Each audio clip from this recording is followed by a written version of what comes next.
Hello student, this is Deepak Chaudhary and welcome to you my YouTube channel Deepak Chaudhary sir. तो हमने last video में हमने partnerships के कंसेप्ट्स को समझा। क्यों पार्टनरशिप बिल्ड होती है, पार्टनरशिप की definition section number 4, partnership act 1932। और ये जो पूरी सीरीज है वो बहुत एक यूनिक वे में हम स्टार्ट कर रहे हैं, जिसमें हमारी जो थीम है वो इंडियन प्रीमियर लीग आईपीएल है, जिसकी पूरा का पूरा जो है उसी स्ट्रक्चर्स को फॉलो करते हुए हम पार्टनरशिप्स को हम समझ रहे हैं। तो लास्ट वीडियो में जो हमने पार्टनरशिप एग्रीमेंट्स, पार्टनरशिप डीड्स सबके बारे में समझा। अब जो आज जो हम सीखने वाले हैं, वो हमारा जो टॉपिक है वो है profit and loss appropriations account क्या होता है और पार्टनर्स के कैपिटल अकाउंट किस तरीके से बनाए जाते हैं। एक्चुअली जो हमने फर्स्ट वीडियो में हमने सीखा कि जो भी एक्चुअली पहले जो हमारी सोल प्रोप्राइटरशिप बिज़नेस से हमने पार्टनरशिप जो हमने बिल्ड करी, उसमें और पार्टनरशिप में क्या-क्या डिफरेंसेस होते हैं। तो हमने देखा कि पार्टनरशिप्स और सोल प्रोप्राइटरशिप्स में थोड़ा ही डिफरेंसेस होता है। जहाँ पर हमने सोल प्रोप्राइटरशिप में हमने ट्रेडिंग अकाउंट बनाया था, हमने पी&एल अकाउंट बनाया था, तो सेम अकाउंट पार्टनरशिप्स में बिल्ड होते हैं। लेकिन वहाँ पर हम क्या करते थे, पी&एल अकाउंट्स में जो भी हमारा नेट प्रॉफिट या नेट लॉस होता था, उसको हम पार्टनर्स के कैपिटल अकाउंट में ऐड या लीज़ कर देते थे, जो कि आप सबको पता है। लेकिन अब यहाँ पर जो हम प्रॉफिट एंड लॉस एक नया अकाउंट हम सीखने वाले हैं, जिसका नाम है profit and loss appropriations account. तो ये अकाउंट्स की किस तरीके से प्रोसेस होता है, किस तरीके से इसका वर्किंग नेचर्स हैं, तो हम इस पूरे टॉपिक्स में यहाँ पर हम यही डिस्कस करेंगे। और किस तरीके से हमारे जो प्रैक्टिकल क्वेश्चंस होंगे एप्रोप्रिएशन से रिलेटेड, वो किस तरीके से क्या टाइप्स की प्रॉब्लम्स आपको फेस करनी होगी और किस तरीके से हम प्रॉब्लम को सोल्व आउट करेंगे।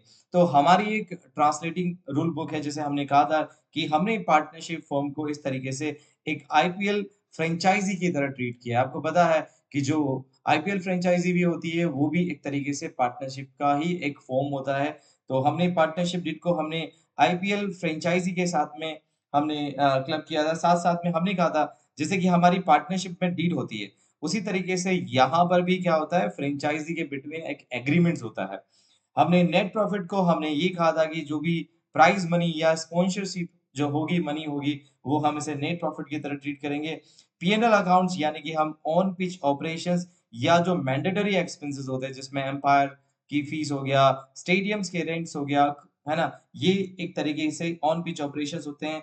और जो पी&एल एप्रोप्रिएशंस है, जिसको हम ऑफ पिच बोर्ड रूम हम मानते हैं, जहाँ पर हम डिस्ट्रीब्यूट करेंगे रिमेनिंग स्पॉइल्स और को-ओनर्स के बीच में जो प्राइज़ मनी है, उसे किस तरीके से डिस्ट्रीब्यूट किया जाता है। और बाद में हम बात करेंगे पार्टनर्स कैपिटल अकाउंट, जहाँ पर हम क्या करते हैं, ओनर्स के पर्सनल लोकर्स हम बनाते हैं। तो ये पूरा का पूरा जो चैप्टर है उसी को बेस मान के हम चलाते हैं। तो देखिए, सबसे पहले हम यहाँ पर बात करते हैं एक बेसिक बात कि जो प्रॉफिट का जो वाटरफॉल होता है, किस तरीके से होता है कि जो भी बिज़नेस के अंदर जो रेवेन्यू है बच्चों, जो भी हमारी रेवेन्यू है, वो रेवेन्यू में हम सबसे पहले हम क्या करते हैं, हम चार्जेस अगेंस्ट प्रॉफिट यानी कि जो एक्सपेंसेस हमने कहा ना, चार्ज अगेंस्ट प्रॉफिट, जो मैंडेटरी एक्सपेंसेस होते हैं, जैसे एम्पायर की जो फीस हो गया, रेंट हो गया, स्टाफ रेंट हो गया, स्टाफ सैलरीज़ हो गया, ये सब कुछ हम पहले अपनी रेवेन्यू में से हम ये प्रोवाइड करते हैं। उसके बाद जो हमारे पास रिमेनिंग प्रॉफिट होता है, जिसको हम बोलते हैं नेट प्रॉफिट। और नेट प्रॉफिट के लिए ही हम क्या करते हैं, उसको डिस्ट्रीब्यूट करने के लिए हम यहाँ पर एक अकाउंट बनाते हैं, जिसको कहा जाता है profit and loss appropriations account students. तो यहाँ पर क्या है बच्चों, आपको पता ही है कि हमने लास्ट वाले वीडियो में हमने समझा था कि चार्ज अगेंस्ट प्रॉफिट और एप्रोप्रिएशंस ऑफ प्रॉफिट्स क्या होता है। तो चार्ज अगेंस्ट प्रॉफिट क्या होता है, जो मैंडेटरी नेचर्स के होते हैं। और एप्रोप्रिएशंस ऑफ प्रॉफिट्स का मतलब होता है जो पार्टनर से रिलेट करते हैं, जो पार्टनर्स में जो डिस्ट्रीब्यूशंस होता है, वहाँ पर उसी को लेकर हम एक एप्रोप्रिएशंस अकाउंट यहाँ पर बनाते हैं। और ये बकेट आप मान सकते हैं कि डिफरेंट डिफरेंट पार्टनर्स हैं, जिसमें हम ये प्रॉफिट को क्या कर रहे हैं, डिस्ट्रीब्यूट कर रहे हैं अकॉर्डिंग टू देयर पीएसआर। अगर आपको पता है, अगर डीड नहीं बनी हुई है, तो पार्टनर्स में ये क्या होगा, इक्वली डिस्ट्रीब्यूट किया जाएगा। तो थोड़ा-सा हम समझ लेते हैं कि प्रॉफिट एंड लॉस अकाउंट और पी&एल एप्रोप्रिएशंस अकाउंट में क्या डिफरेंसेस होता है बच्चों। तो आपको पता है कि जो हम पी&एल अकाउंट बनाते हैं, वो उससे हम क्या कैलकुलेट करते हैं, हम कैलकुलेट करते हैं नेट प्रॉफिट और नेट लॉस किसी पर्टिकुलर अकाउंटिंग ईयर का। और यहाँ पर हम प्रॉफिट एंड लॉस एप्रोप्रिएशंस बनाते हैं, प्रॉफिट और लॉस को एप्रोप्रिएशंस करने के लिए। किसके बीच में एप्रोप्रिएट करेंगे बच्चों? हम नेट प्रॉफिट को एप्रोप्रिएट करेंगे, डिस्ट्रीब्यूट्स करेंगे अमंग द पार्टनर्स। फिर इसके बाद अगर हम बात करते हैं पिनल अकाउंट का जो नीचर्स क्या, अगर मैं आपसे कहूँ ना, ये दोनों ही अकाउंट के जो नीचर्स है वो नॉमिनल नेचर्स के अकाउंट्स है। क्योंकि नॉमिनल नेचर्स अकाउंट आपने क्लास 11 में सीखा था जिसमें डेबिट ऑल लॉसेस और एक्सपेंसेस करते हैं, credit all income and gains करते हैं। तो ये भी अकाउंट अ, उसी नेचर्स को फ़ॉलो करता है जहाँ पर हम पीनल एप्रोप्रिएशंस में भी पार्टनर से रिलेटेड जो हमारा एक्सपेंसेस है उसे बुक करते हैं और हमें हमारी जो इनकम है उसको हम क्रेडिट में रिकॉर्ड करते हैं। तो सेम नेचर्स के हैं।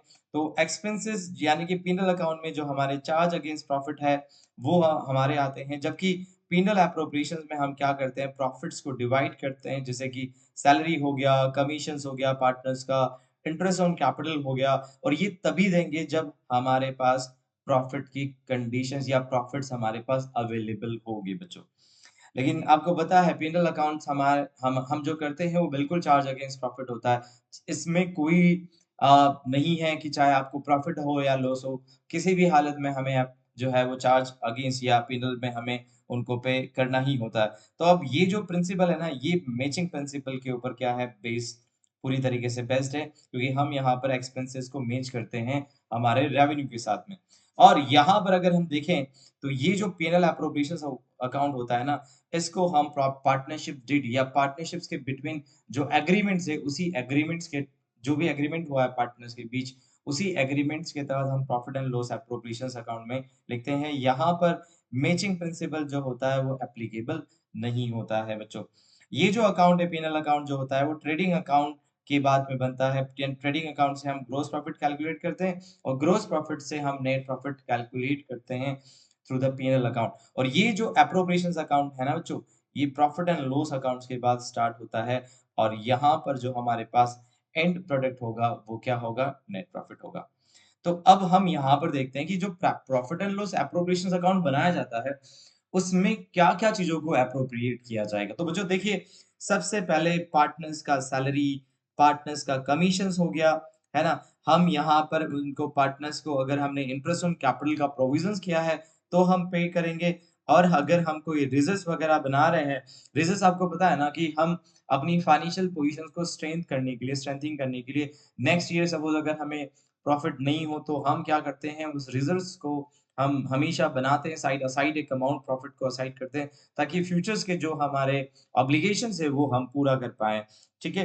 तो यहाँ पर ट्रांसफर टू रिजर्व्स ये भी पिनल एप्रोप्रिएशंस में आता है और इंटरेस्ट ऑन ड्राइंग सपोज़ किसी पार्टनर्स ने मनी या ड्राइंग्स करी है बिज़नेस से तो हम उससे क्या करते हैं एक पेनल्टी के टाइप ही आप मान सकते हो जैसे हम इंटरेस्ट ऑन ड्राइंग्स हम क्या करते हैं पार्टनर से चार्ज करते हैं बच्चों। तो अब यहाँ पर एक रूल्स जो काम करता है अनलेस एक्सप्लिसिटली स्पेसिफाई कि चार्ज अगेंस्ट प्रॉफिट जो salary interest on capital always treated as an appropriation कि जो सैलरी होता है, जो इंटरेस्ट ऑन कैपिटल होता है, उसे हमेशा हमें एप्रोप्रिएशंस में ही शामिल किया जाता है। बच्चों थोड़ा-सा मैं साइड से हट जाता हूँ ताकि आप थोड़ा-सा इसको देख पाएँ बच्चों। ओके।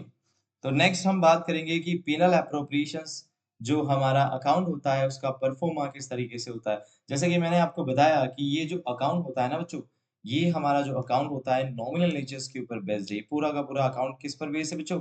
नॉमिनल नेचर्स के ऊपर बेस्ड है और यहाँ पर हम क्या करते हैं और नॉमिनल नेचर्स में आपको पता है ना, हम डेबिट साइड में सारे एक्सपेंसेस लॉसेस हम बुक करते हैं और क्रेडिट साइड में हम ऑल इनकम और गेन्स हम रिकॉर्ड करते हैं। जैसे अगर मैं कहूँ डेबिट साइड में क्या लिखेंगे? डेबिट साइड में हमें लिखना होगा पार्टनर्स को मिलने वाला इंटरेस्ट। उसके कैपिटल पे हम कितना इंटरेस्ट हम देने वाले हैं। पार्टनर्स का सैलरी हो गया, पार्टनर्स का जो रेम्युनरेशंस हो गया, वो भी डेबिट साइड में आता है। पार्टनर्स का कमीशंस हो गया या अगर हम कोई जनरल रिजर्व्स बना रहे हैं, कोई अमाउंट हम नेट प्रॉफिट में सेट असाइड कर रहे हैं, तो वो जनरल रिजर्व्स होगा और बाकी का जो रिमेनिंग प्रॉफिट होता है, वो पार्टनर्स में डिस्ट्रीब्यूट किया जाता है, उनके डिविजिबल प्रॉफिट में। अब यहाँ पर लिखा हुआ है पार्टनर्स कैपिटल अकाउंट और पार्टनर्स करंट अकाउंट क्योंकि अभी हम यहाँ पर इसके कांसेप्ट्स को समझने वाले हैं कि पार्टनर्स के कैपिटल अकाउंट जो होते हैं वो किन फॉर्मेट में और कितने टाइप्स के पार्टनर्स कैपिटल अकाउंट होते हैं जिसको हम देखने वाले हैं कि फिक्स और फ्लक्चुएटिंग क्या होता है और यहाँ पर क्रेडिट साइड में हम क्या लिखेंगे हमारा नेट प्रॉफिट और दूसरा अगर हमें पार्टनर से अगर पार्टनर्स को हमने ड्राइंग्स इंटरेस्ट ऑन ड्राइंग्स अगर हमने चार्ज किया है तो वो अमाउंट यहाँ आता है तो हम क्या करते हैं इसी तरीके से ये जो है एप्रोप्रिएशंस हम बनाते हैं। अगर हमारा क्रेडिट साइड ज़्यादा है बच्चों, तो ही आपको क्या होगा, प्रॉफ़िट होगा। अगर बच्चों डेबिट साइड ज़्यादा है, तो हमें क्या हो सकता है बच्चों, इस कंडीशंस में आपको नेट लॉस होगा और वो भी क्या किया जाएगा, ट्रांसफ़र किया जाएगा किनके बिटवीन, पार्टनर्स के बिटवीन। हम ये क्या करेंगे बच्चों, डिवाइड करेंगे। अगर पार्टनर्स के कैपिटल अकाउंट फ्लक्चुएटिंग से रखे गए तो हम यहाँ लिखेंगे पार्टनर्स कैपिटल अकाउंट और दूसरा अगर फिक्स से रखे गए तो हम यहाँ पर लिखेंगे बच्चों पार्टनर्स करंट अकाउंट। ठीक है? इस तरीके से डिस्ट्रीब्यूट किया जाता है बच्चों। नेक्स्ट हम देखते हैं, अब यहाँ पर कुछ हमें जर्नल एंट्रीज़ भी हमें परफ़ॉर्म करनी होती है बच्चों। अब जर्नल एंट्रीज़ एक्चुअली क्या है कि बहुत सारे बच्चे जो हैं एप्रोप्रिएशंस से रिलेटेड फॉर्मेट्स और ये सब कुछ करके चले जाते हैं, जबकि वो जर्नल एंट्रीज़ को नहीं सीखते क्योंकि एग्ज़ामिनर और हमारे बोर्ड में कई बार ऐसा हुआ है कि उन्होंने general profit and loss appropriations account के बारे में क्वेश्चन नहीं देकर उन्होंने जो क्वेश्चंस दिया है, वो दिया है आपका जर्नल एंट्री से रिलेटेड। तो बच्चों हम सबसे पहले क्या करते हैं, आपको पता है ना कि हम पी&एल अकाउंट के थ्रू हम पी&एल एप्रोप्रिएशंस अकाउंट बनाते हैं। तो पी&एल अकाउंट का जो नेट प्रॉफिट है बच्चों, वो हम कहाँ ट्रांसफर करेंगे? सबसे पहले profit and loss appropriations account में हम ट्रांसफर करते हैं बच्चों। तो जब हम प्रॉफिट को जब एप्रोप्रिएशंस अकाउंट में जब हम ट्रांसफर करेंगे, तो हमें एक एंट्री पास करनी होती है क्योंकि बच्चों आपको पता है कि हमने यहाँ पर लिखा है कि profit and loss appropriations account के क्रेडिट साइड में हम क्या लिखते हैं बच्चों? नेट प्रॉफिट लिखते हैं। तो हम कहाँ लिखते हैं बच्चों? क्रेडिट साइड में हम लिखते हैं। तो सबसे पहले हम जो एंट्री करेंगे तो वो क्या करेंगे बच्चों? जो फर्स्ट एंट्री ट्रांसफर करने की होगी, तो हम यहाँ पर डेबिट करेंगे profit and loss account, debit to P and L appropriations account. ये एंट्री सबसे पहले ये एंट्री जो होती है उसको कहा जाता है ट्रांसफर एंट्री। ये ट्रांसफर एंट्री कब करेंगे बच्चों? जब अगर आपको प्रॉफिट होता है, अगर आपका नेट प्रॉफिट है। नेट प्रॉफिट में हम क्या करेंगे? ये नेट प्रॉफिट हम क्या करेंगे? सबसे पहले प्रॉफिट एंड लॉस एप्रोप्रिएशंस में ट्रांसफर करेंगे। लॉस होगा तो बच्चों जस्ट अगर लॉस होगा तो वाइस वर्सा आपको एंट्री परफॉर्म करनी होगी बच्चों। ठीक है? और उसके बाद सपोज़ अगर हमें पार्टनर्स को इंटरेस्ट ऑन कैपिटल देना है, तो हम क्या करेंगे बच्चों? यहाँ पर हमने interest on capital account debit करेंगे बच्चों और पार्टनर्स का कैपिटल या करंट अकाउंट हम क्रेडिट करेंगे। अभी हम बात करने वाले हैं, कब हमें कैपिटल लिखना है, कब करंट अकाउंट लिखना है, तो अभी हम उसके ऊपर डिस्कस करने वाले हैं। तो सबसे पहले यहाँ क्रेडिट यहाँ नहीं आएगा, डेबिट यहाँ पर आता है, जो कि मैंने अभी लगा दिया है कि interest on capital account debit to partners capital और करंट अकाउंट। जब हम इंटरेस्ट ऑन कैपिटल हम देने वाले हैं, तो आपको पता है कि यहाँ पर हमें 2 एंट्री परफ़ॉर्म करनी पड़ेगी। सबसे पहले पार्टनर्स को अगर हम आईओसी दे रहे हैं, तो फर्स्ट इम्पैक्ट उनके कैपिटल अकाउंट या करंट अकाउंट पे आएगा और उसके बाद हमें क्या करना होगा, ये इंटरेस्ट ऑन कैपिटल अकाउंट जो हमने ओपन किया है ना, इसको हमें बंद करना पड़ेगा। कहाँ पर ले जाकर? पी&एल एप्रोप्रिएशंस में ले जाकर। तो हम क्या करेंगे, यहाँ पर एंट्री करेंगे बच्चों, पी&एल एप्रोप्रिएशंस अकाउंट डेबिट और जो अकाउंट हमने आईओसी ओपन किया है इंटरेस्ट ऑन कैपिटल, इसी अकाउंट को अगर हम बंद करेंगे, तो हमें क्या करना होगा? क्रेडिट करना पड़ेगा। तो हम यहाँ पर लिखेंगे बच्चों to interest on capital account. तो सबसे पहले इम्पैक्ट आपके कैपिटल पे पड़ेगा, उसके बाद आपको एप्रोप्रिएशंस पे डालना है। तो उसके बाद अगर सपोज़ अगर प्रॉफिट हुआ, उसी तरीके से बच्चों सारी एंट्री, चाहे पार्टनर्स की सैलरी हो गया, चाहे पार्टनर्स का कमीशंस हो गया, पार्टनर्स का रेम्युनरेशंस हो गया, सारी की सारी एंट्री जो होगी सबसे पहले एडजस्ट करना होगा उनके कैपिटल और करंट अकाउंट में और सेकंड एंट्री में हम क्या करेंगे, वो प्रॉफिट या लॉस हम एप्रोप्रिएशंस अकाउंट में ट्रांसफर करेंगे। और उसके बाद हम क्या करेंगे बच्चों, जो भी हमारे डिविजिबल प्रॉफिट्स है बच्चों, जो भी हमारे डिविजिबल प्रॉफिट है, सपोज़ यहाँ पर हमने कहा था ना कि अगर हमारा क्रेडिट साइड ज़्यादा है, अगर हमारा क्रेडिट साइड ज़्यादा है तो हम क्या करेंगे बच्चों, यहाँ पर हमने जो IOC, partner salary, partners commission, general reserve देने के बाद जो हमारे पास डिविजिबल प्रॉफिट होगा, उसको हम क्या करेंगे बच्चों, पार्टनर्स के बीच में डिस्ट्रीब्यूट करेंगे। तो जब डिविजिबल प्रॉफिट हम डिस्ट्रीब्यूट करते हैं पार्टनर्स के बिटवीन, तो हमें एंट्री करनी पड़ती है profit and loss appropriations account debit to, यहाँ गलती से क्रेडिट लिख दिया, टू पार्टनर्स कैपिटल या करंट अकाउंट। इस तरीके से जो होगी हमें एंट्री जो होगी वो परफॉर्म करनी होगी। आई होप स्टूडेंट्स आपको थोड़ा-सा जर्नल एंट्रीज का जो है वो आपको समझ में आ गया होगा कि सबसे पहले हम ट्रांसफर करते हैं पी&एल एप्रोप्रिएशंस में।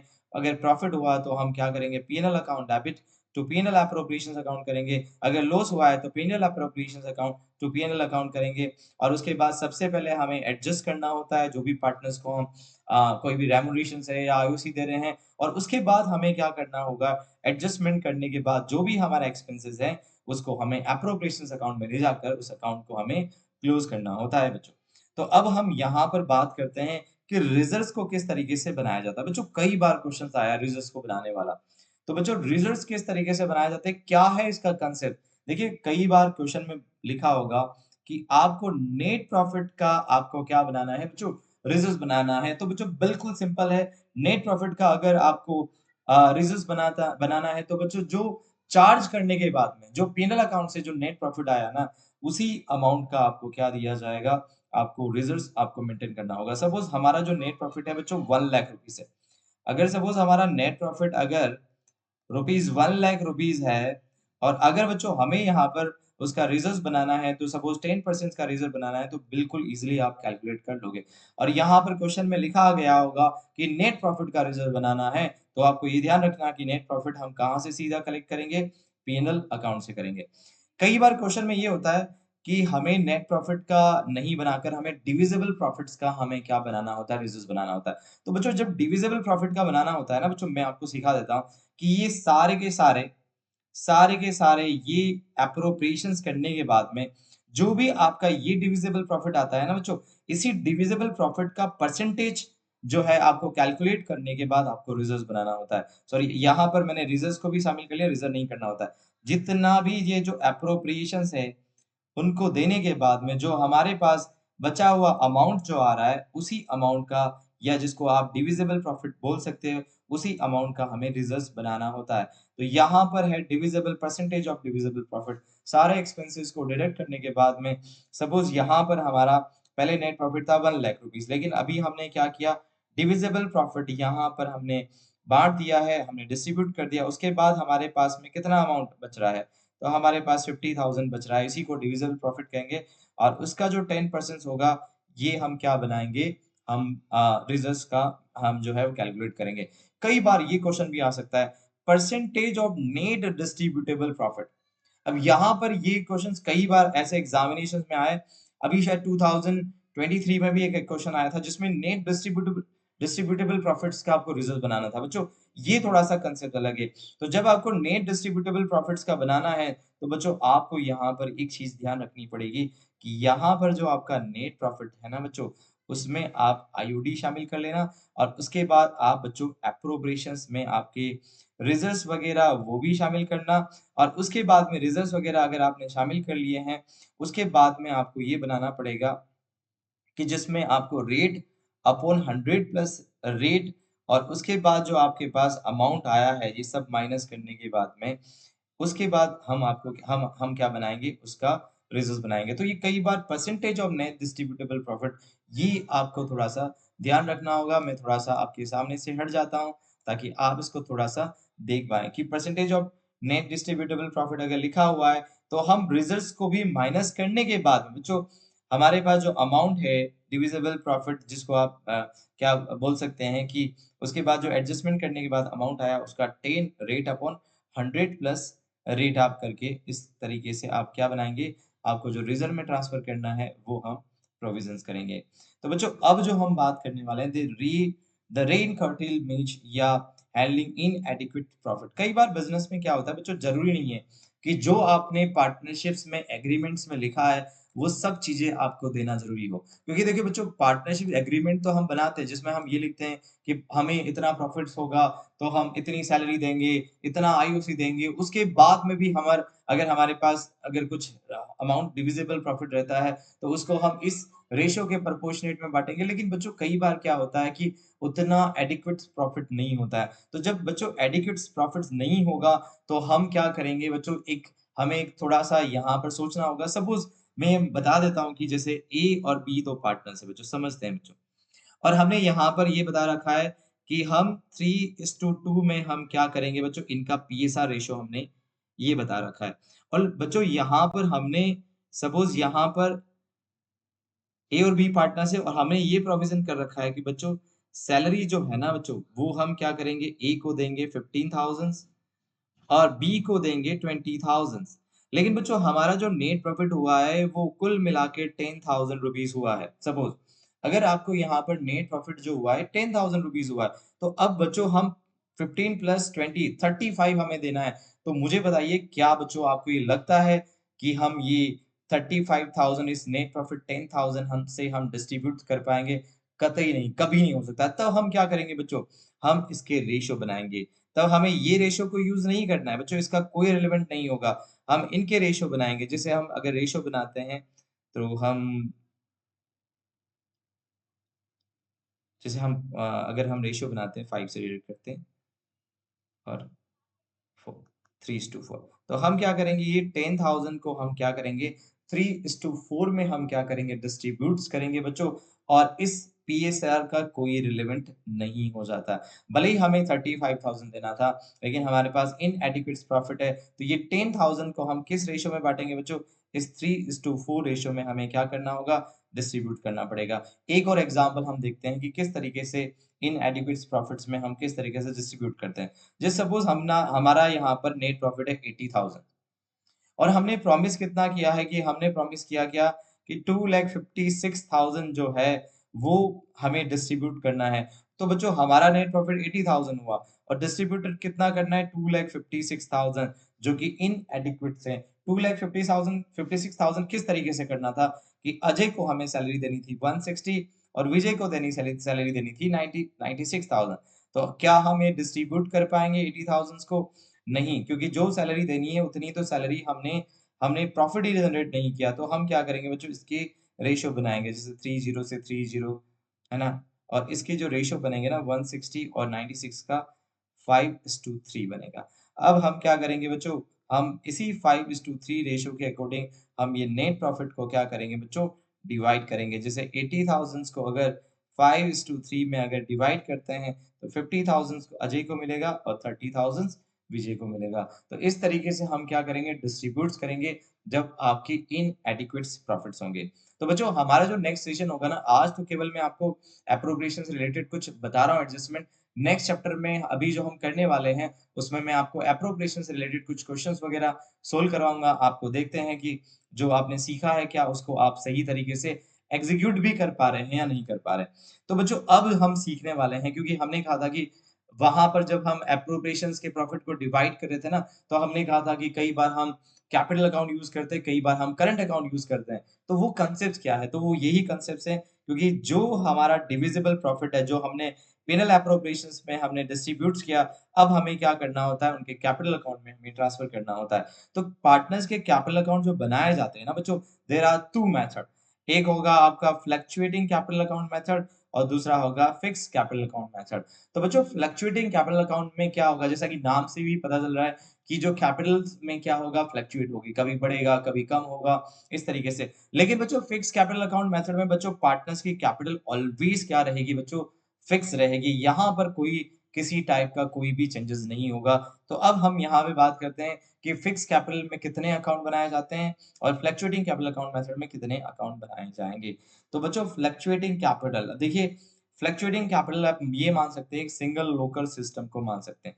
अब बचा है आपको पता है ना सारा का सारा ड्राइंग्स हमने लिख दिया, सैलरी हम यहाँ दे रहे हैं, कैपिटल हम सारा का सारा कैपिटल जो है सारा का सारा सब चीज़ हम क्या कर रहे हैं, एक ही अलमीरा के अंदर हम एक ही लॉकर में क्या कर रहे हैं सब चीज़ों को एडजस्ट कर रहे हैं। तो यही हमारा फ्लक्चुएटिंग कैपिटल का जो मेथड है कि हम एक ही अकाउंट में सब कुछ एडजस्ट करेंगे, उसका कैपिटल भी, उसका ओपनिंग कैपिटल, उसका क्लोजिंग कैपिटल, उसकी सैलरी, रेम्युनरेशन सब एक ही अकाउंट में हम, है ना, मेंटेन करते हैं। तो बच्चों सिंपल है, यहाँ पर केवल एक अकाउंट बनाना होगा बच्चों, जिसको कहा जाता है पार्टनर्स कैपिटल अकाउंट बच्चों। और ये बता देता हूँ कि अगर कभी भी क्वेश्चन में नहीं लिखा गया हो कि पार्टनर्स के कैपिटल अकाउंट जो है वो किस मेथड से आपको बनाने हैं, तो बच्चों ऑलवेज वो फ्लक्चुएटिंग कैपिटल अकाउंट मेथड से ही बनाए जाते हैं बच्चों।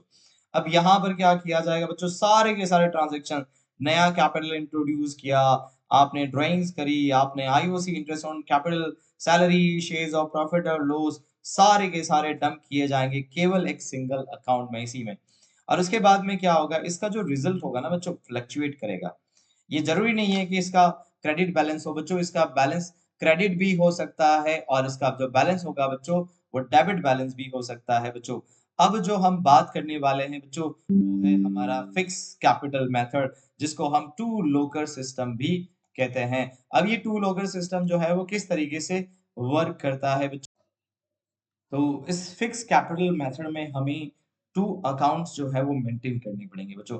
एक अकाउंट हम मेंटेन करेंगे पार्टनर्स का कैपिटल अकाउंट और दूसरा अकाउंट हमें मेंटेन करना पड़ेगा पार्टनर्स का करंट अकाउंट। देखिए बच्चों, अब ये समझना कि फिक्स कैपिटल मेथड है, उसमें हमें 2 लोकर हमें मेंटेन करने पड़ेंगे।